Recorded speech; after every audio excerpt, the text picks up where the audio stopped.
When you think of Western cuisine, the first thing that comes to my mind is America. My dad is from America, while my mom is from Taiwan.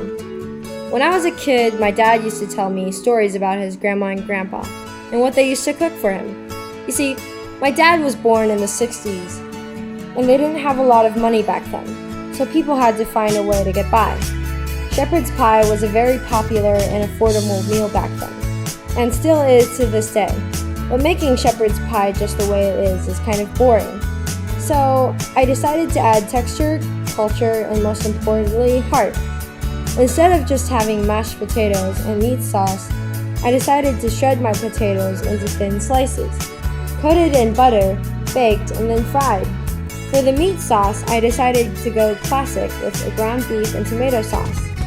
I wanted to add something different. I wanted to add something that's been in Taiwan for years, has been imprinted in my mom's youth and generations after.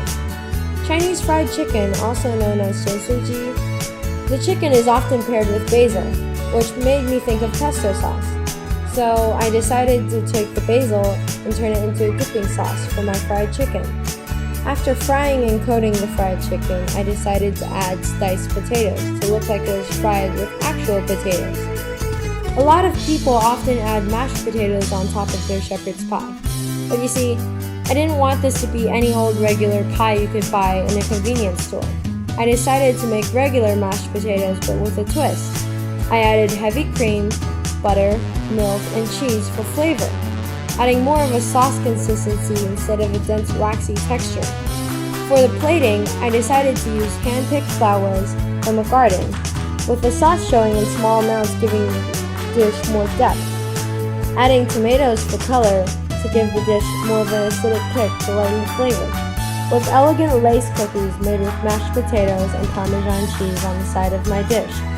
This dish represents my father's heritage and my mother's heritage at the same time. It is the literal representation of America being the big melting pot. Delicacies from both countries coming together as one represents me and my dual citizenship.